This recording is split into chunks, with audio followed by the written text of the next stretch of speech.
민수기 6장 27절 말씀을 보면 그들은 이같이 내 이름으로 이스라엘 자손에게 축복할지니 내가 그들에게 복을 주리라.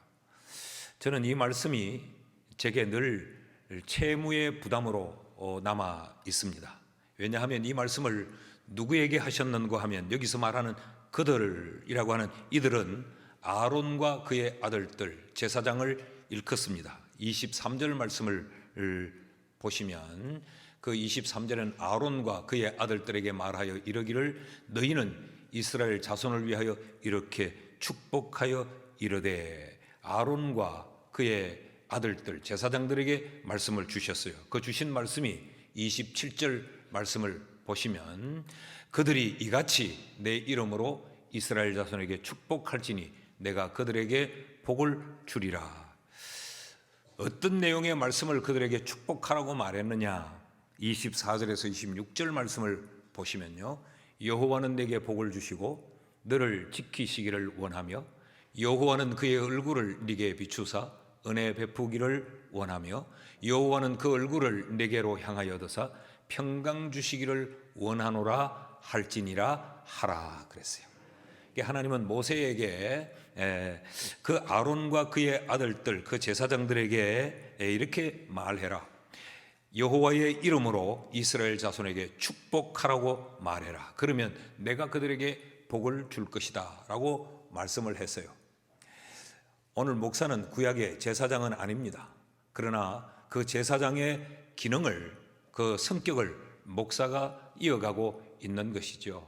그러니까 하나님은요, 하나님의 백성들이 이런 복받기를 간절히 원해요. 그래서 목회자들을 통하여서 내 백성들에게 너희는 이렇게 축복해라 라고 말씀을 하신단 말이죠. 여기 축복하다라고 하는 이 말은 복을 기원하는 의미가 아니에요. 이것은 실제적인 복줌을 의미합니다. 이 강복을 이야기해요. 그렇게 복을 줘라. 그러면 내가 행하겠다라고 말씀을 한 거죠. 이 말씀이 늘 목회자인 제 마음속에 채무처럼 남아 있습니다. 저는 금년에 우리 교회 모든 성도들이 더욱더 번성하기를 축복합니다. 표를 한번 우리 제창하시죠. 더욱더 번성하자. 말씀대로 되기를 축원합니다. 이 복은 이미 우리에게 약속된 복이에요. 하나님께서 이미 약속하신 복이지요. 이 복을 누리기 위해서 우리는 한 해 동안 더 번 운동을 전개합니다. 더 번 운동, 더욱더 번성하는 운동입니다. 더 번 운동은 크게 두 가지로 구성을 하였습니다. 하나는 삼박자 번성 운동. 이 삼박자 번성 운동은 우리가 번성하려고 하는 내용입니다. 우리가 무엇에 번성할 것인가? 그 삼박자는 세 가지입니다. 신앙과 가정과 교회입니다.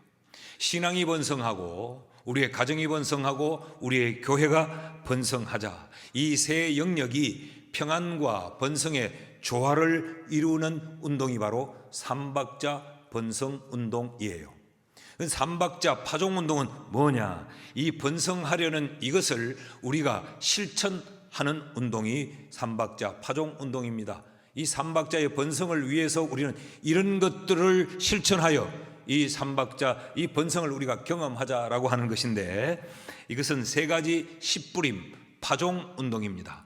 영적으로 파종하고 물질적으로 파종하고 우리의 생각을 파종해서 이 세 가지의 번성을 우리가 경험하자라는 것입니다.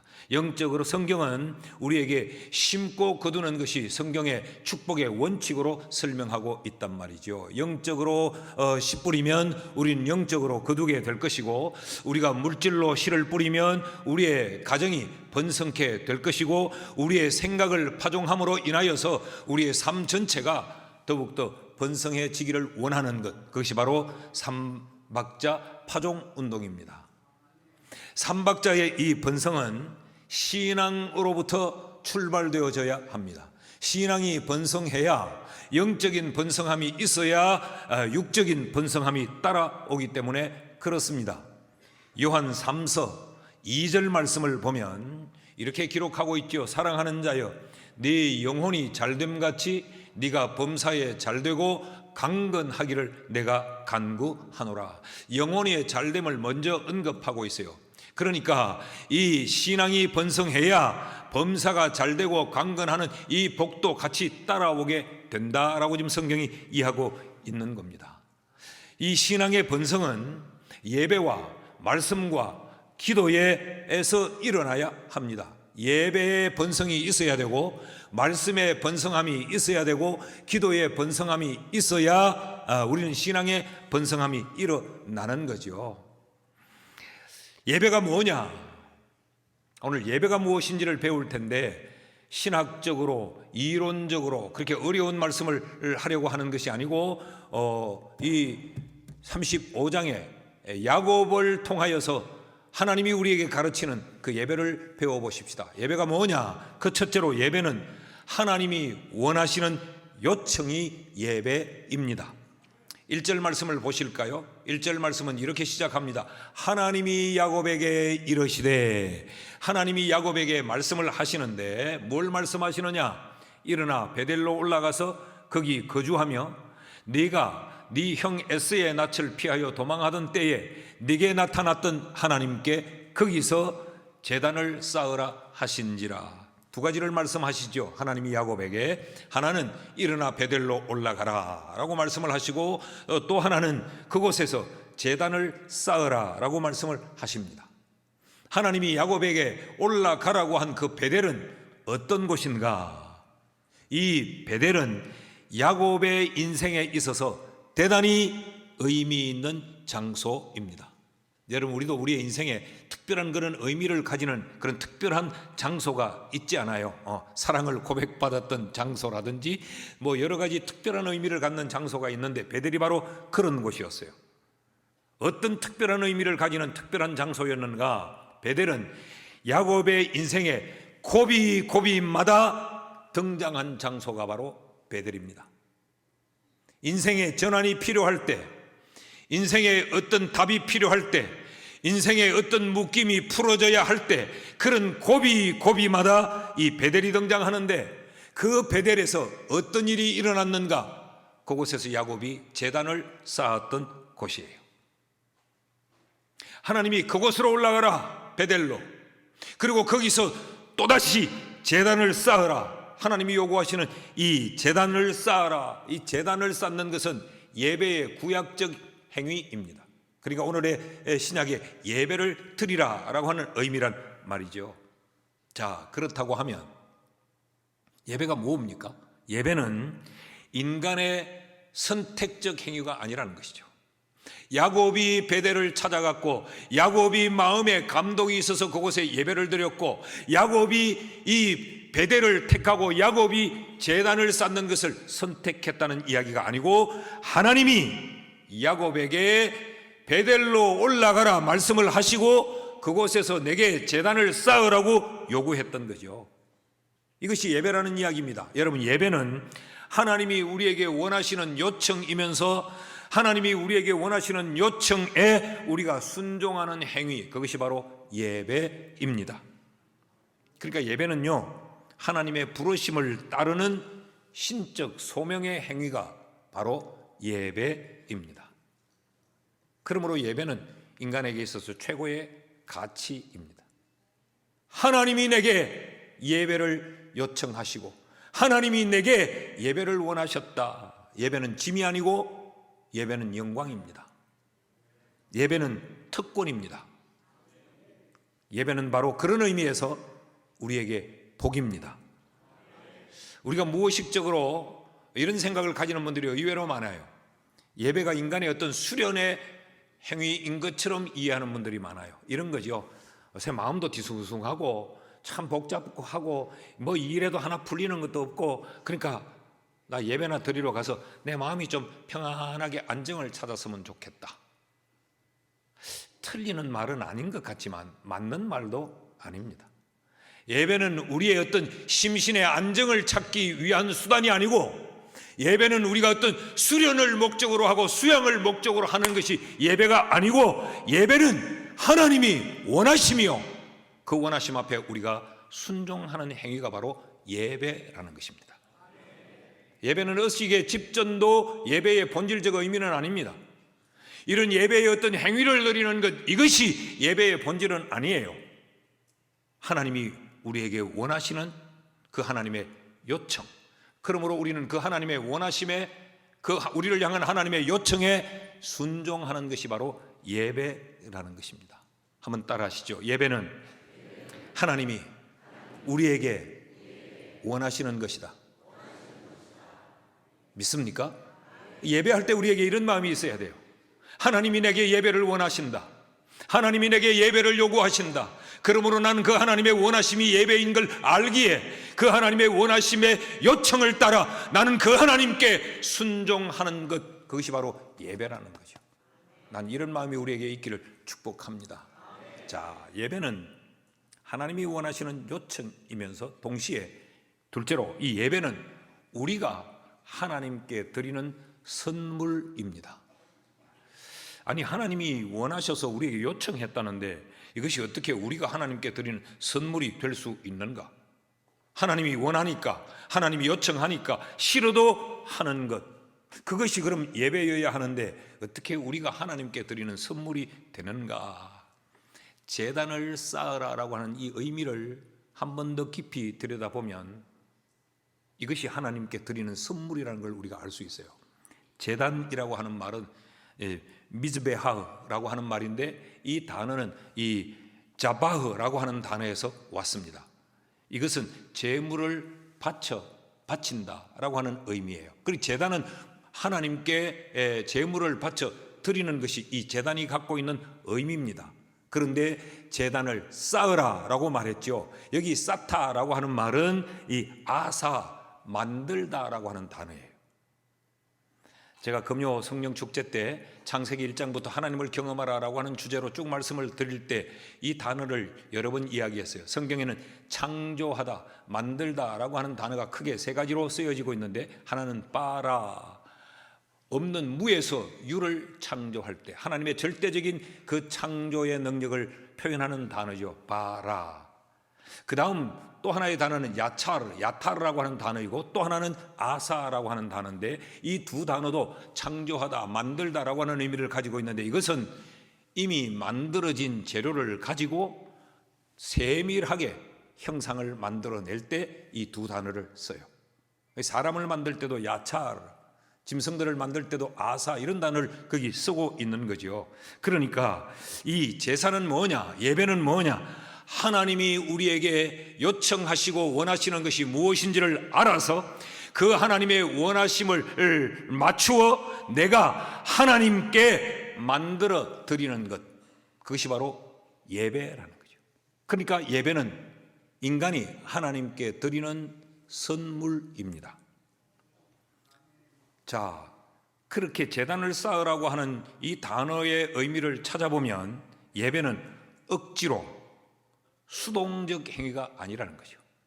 하나님이 원하시니까, 하나님이 요청하니까 내가 억지로 마지못해 피동적으로 행하는 행위가 예배가 아니라는 거죠. 이런 의미입니다. 하나님의 원하심을 알았으니까 내가 기쁨으로 그 하나님의 원하심을 위하여서 내가 만들어 그분께 드리는 것, 그러니까 기쁨으로 드리는 능동적 행위가 예배라는 것이죠.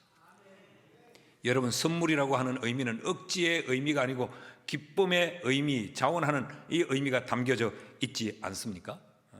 하나님이 우리에게 예배를 원하신다는 사실을 알았어요. 그러니까 그 하나님이 원하는 것을 내가 만들어 드림으로 그 하나님이 기뻐할 것을 기대하면서 나 또한 기쁨으로 능동적으로 하나님께 드리는 것, 그것이 예배입니다. 여러분, 우리의 예배는 그럼 어떤가를 한번 돌아보시죠. 하나님이 원하는가를, 무엇을 원하시는 걸 알았기 때문에 그 하나님이 원하시는 것을 내가 선물로 만들어 드리는 그 기쁨이 우리에게 있습니까? 주일에 예배하러 올 때에 하나님이 예배를 원하셔, 하나님이 내게 이 예배를 요구하셔, 알았어, 하나님이 예배를 원한다는 것, 그러니 그 예배를 원하는 그 하나님을 위해 내가 예배를 하나님께 만들어 드려야지 하는 이런 기쁨이 우리에게 있습니까? 선물은 두 가지 기쁨이 있습니다. 받는 자의 기쁨이 있어요. 그리고 선물은 주는 자도 기뻐요. 그렇지 않습니까? 그런데 받는 자의 기쁨과 주는 자의 기쁨이 어느 것이 더 큰 것 같아요? 우리는 그냥 무의식적으로 생각하면 받는 자의 기쁨이 클 것 같죠. 여러분, 주는 자의 기쁨은 2배입니다. 왜냐하면 주는 기쁨이 있을 뿐만 아니라 그 받는 자가 기뻐하는 그 기쁨이 내게 있는 거예요. 예. 가끔 교인들이 선물을 받고 뭐 넥타이를 받으면 제가 이렇게 메고 쓰면요, 마치고 나가면 저 계단에서 그래요, 목사님 맛있어요. 그 말은 무슨 말입니까? 선물 한 자의 기쁨이 있고 그 선물을 했더니 목사가 좋아서 저렇게 또 맸구나 라고 받는 자의 기쁨을 지금 같이 누리고 있는 거죠. 내가 고마워요, 감사해요, 그러면 고마워요, 행복해서 막 하는 걸 봐요. 예배가 이런 것이라는 거죠. 여러분, 우리의 생각 속에 예배가 새롭게 정리될 수 있기를 축복합니다. 그러므로 인간에게 있어서 예배는 최고의 가치가 맞는 것이요. 셋째로, 예배가 무엇인가? 예배는 하나님이 원하시는 요청일 뿐만 아니라 그 하나님의 원하심을 알았으니 그 하나님이 원하심을 만들어 그분께 드리는, 하나님께 드리는 선물이면서 동시에 예배는 우리가 누리는 축복입니다.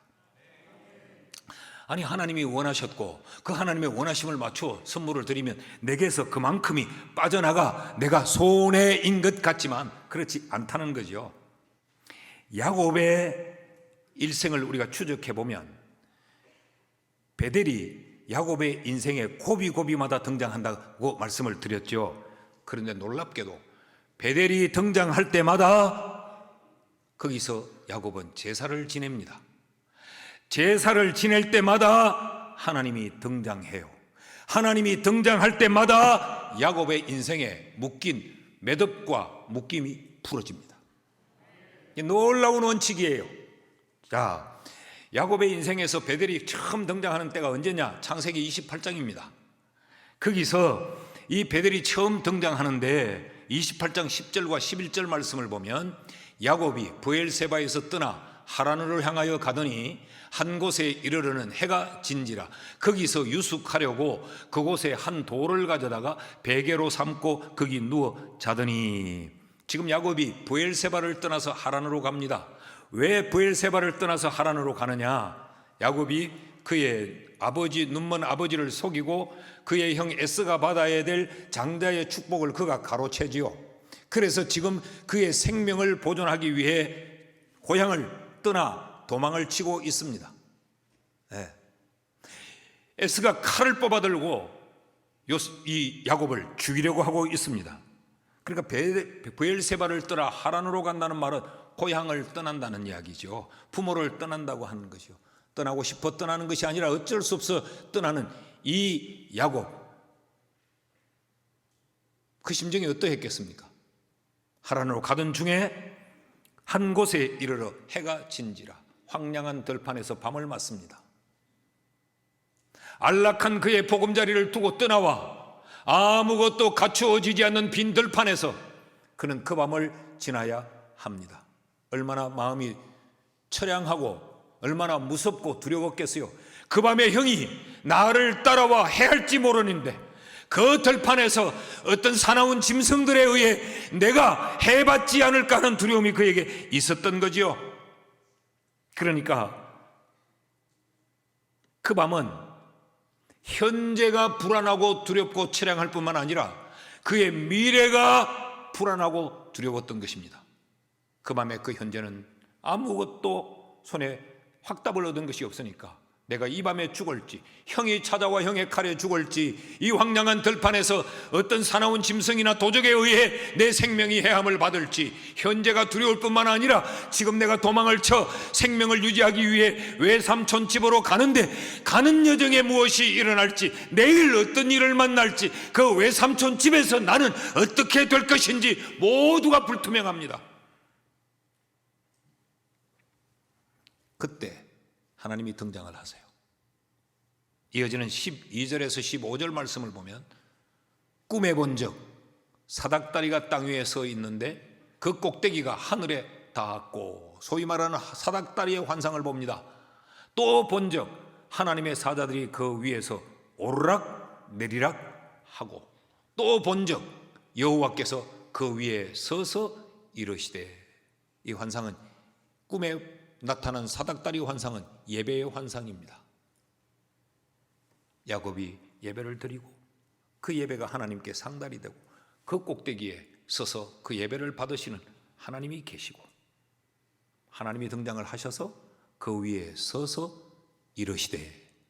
하나님이 등장하니까 하나님의 말씀이 따라옵니다. 그 말씀이 나는 여호와니. 우리는 여호와라는 말이 우리에겐 그렇게 감흥 있게 들려지지 않지만 그들에게 여호와라고 하는 말은 천지의 지축을 뒤흔드는 선언이에요. 나는 여호와니 너의 조부 아브라함의 하나님이요 이삭의 하나님이라. 이것을 야곱이 들을 때 야곱은 알았습니다.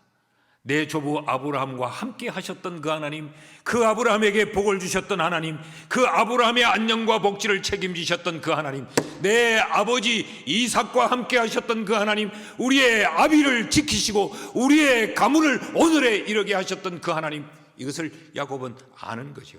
그 하나님이 네가 누워있는 땅을 내가 너와 네 자손에게 주리니, 네 자손이 땅에 티끌같이 되어서 네가 서쪽과 동쪽과 북쪽과 남쪽으로 퍼져나갈지며. 이게 번성하는 것 아닙니까? 모든 땅의 모든 족속이 너와 네 자손으로 말미암아 복을 받으리라. 너로 말미암아 번성하는 복이 주어질 뿐만 아니라 이것이 너만이 아니고 너로 말미암아 다른 이들도 이 복을 받게 된다는 것이지요. 내가 너와 함께 있겠다.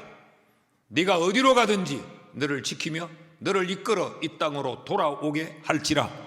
내가 네게 허락한 것을 다 이루기까지 너를 떠나지 아니하리라 하신지라. 현재가 불안했습니다. 두려웠습니다. 체량했습니다. 그런데 내일은 더 막막하고 더 불안하고 더 두려워요. 그런데 하나님이 그에게 불안할 것 없다, 두려울 것 없다, 이 땅도 내가 네게 줄 뿐만 아니라 앞으로 미래도 내가 너를 확실히 보장하겠다. 이 말씀이 야곱에게 주어집니다. 19절 말씀을 보시면 창세기 28장 19절에 그곳 이름을 벳엘, 하나님의 집이라고 불렀더라 그랬어요. 성경이 우리에게 지금 이렇게 가르칩니다. 예배의 현장은 하나님을 만나는 자리이다. 야곱을 통하여 우리에게 이걸 가르치는 거죠. 여러분, 그렇다면 예배하는 우리에게 이런 마음이 있어야 돼요. 목사의 설교를 들으러 왔다가 아닙니다. 찬양대 찬양을 하러 왔다는 게 아니고 하나님을 만나러 왔다. 이 의식이 있어야 우리의 행위가 예배가 되는 겁니다. 예배의 현장은 하나님을 만나는 자리일 뿐만 아니라 하나님을 만나는 그 예배의 현장은 하나님의 위로와 약속의 말씀을 얻는 자리입니다. 믿습니까?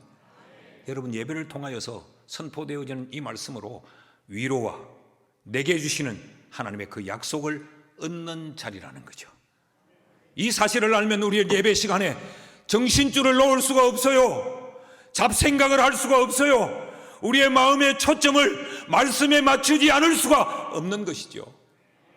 예배는 하나님의 위로와 하나님의 약속의 말씀을 얻는 것이라면 예배할 때 우리에게 이런 마음이 있어야 합니다. 이런 약속의 말씀만 얻는 것이 아니고 하나님으로부터 실제적인 안녕과 복지를 우리가 누리게 되는 것, 그것이 바로 예배입니다. 그러니까 예배는 우리에게 최고의 가치죠. 예배가 복입니다. 오늘 본문도 마찬가지예요. 오늘 본문 35장은 34장을 배경으로 하고 있습니다. 34장에 어떤 일이 일어나는가? 자, 야곱이 아버지와 형을 속이고 복을 찬탈하지요. 그리고 외삼촌 집으로 도망을 가지요. 외삼촌 집에서도 똑같은 행위를 합니다. 외삼촌을 속이고 외삼촌의 재산을 빼돌립니다. 전 이걸 보면서 야, 종자는 불변한다. DNA가 바꿔지기는 진짜 힘들겠구나. 그래서 우리가 그러죠. 그 애비의 그 자식이다, 이런 말을 하잖아요. 참 무서운 겁니다. 삼촌의 재산을 빼돌려서 자기의 재산으로 배를 불립니다. 그러니 여러분, 그렇게 재산은 불어나지만 야곱의 마음이 편했겠어요? 불안의 연속이지 않았겠습니까? 재산은 늘어나는데도 불안한 거죠. 그래서 그는 외삼촌의 집을 하루빨리 나와야 되겠다고 판단을 하고 삼촌에게 이별을 구하고 떠납니다. 이것도 야반 도주를 합니다. 똑같아요, 하는 짓이. 그래서 경상도 말로 새가 빠지게 도망을 해서 세겜이라는 곳에 이르러서 거기서 잠깐 멈추어 숨을 고릅니다. 그때 야곱의 딸 디나가 이 세겜 성읍 사람들은 어떻게 사는지, 요즘 세상 유행은 어떤지, 요즘 말로 하면 어떤 것이 트렌드인지 세상 구경하러 세겜 성읍을 나갔어요. 마시러 나간 거죠. 그만 거기서 세겜이라는 인물에게 성폭행을 당합니다.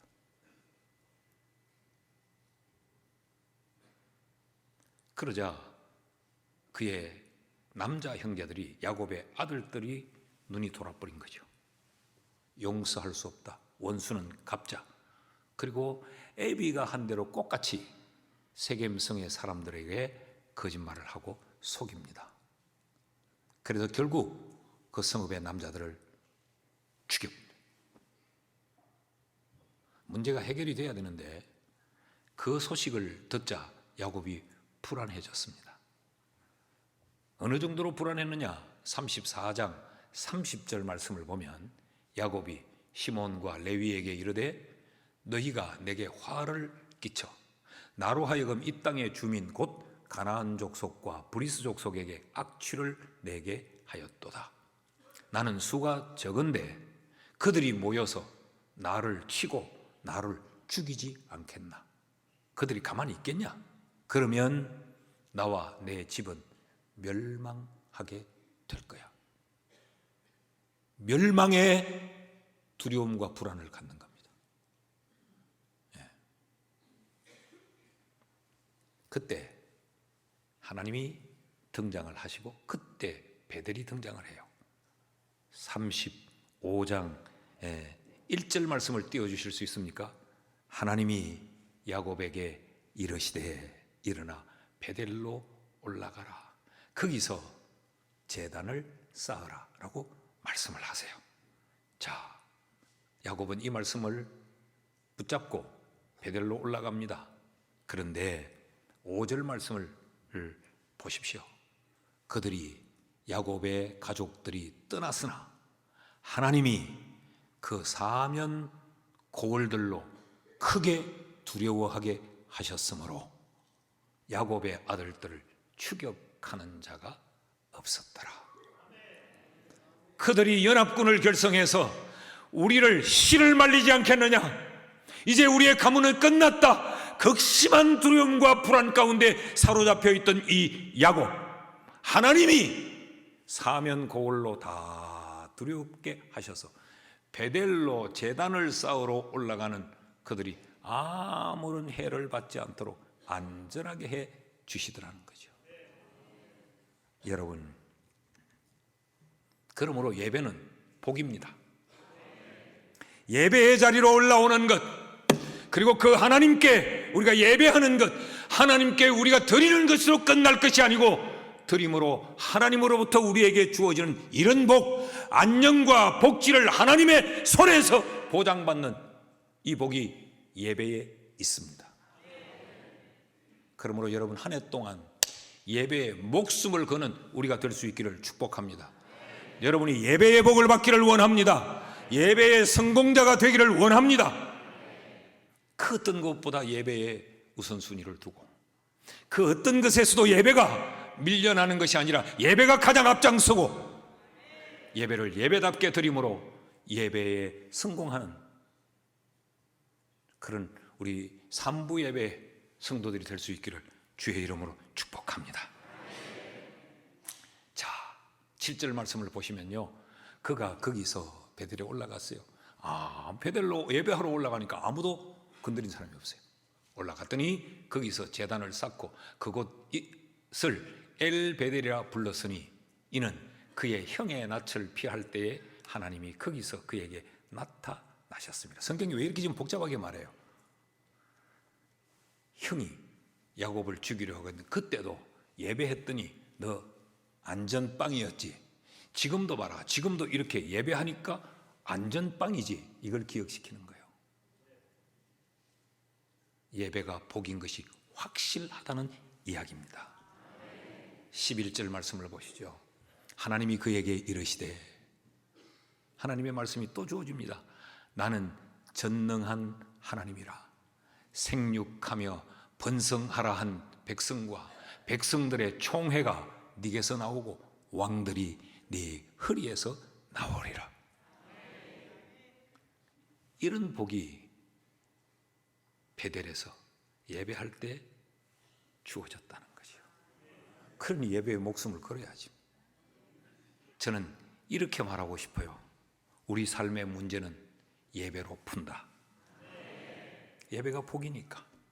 우리 삶의 모든 묶임들, 모든 갈등들, 해결할 수 없는 문제들 돈으로 못 풀어요. 아파트 좋은 데 가니까 풀립니까? 사업 확장하니까 그게 풀립니까? 우리의 삶의 모든 문제들, 그런 꼬임들, 갈등들, 답을 모르는 그 문제는 예배로 풀어야 합니다. 나는 이런 의미에서 오늘 우리 교회에 속한 모든 성도들이 예배의 복을 받는 예배의 성공자들이 되기를 축원합니다. 우리 좌우에 이렇게 한번 인사합시다.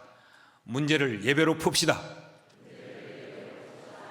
앞뒤로 좀 하세요. 예배에 목숨을 겁시다. 아멘.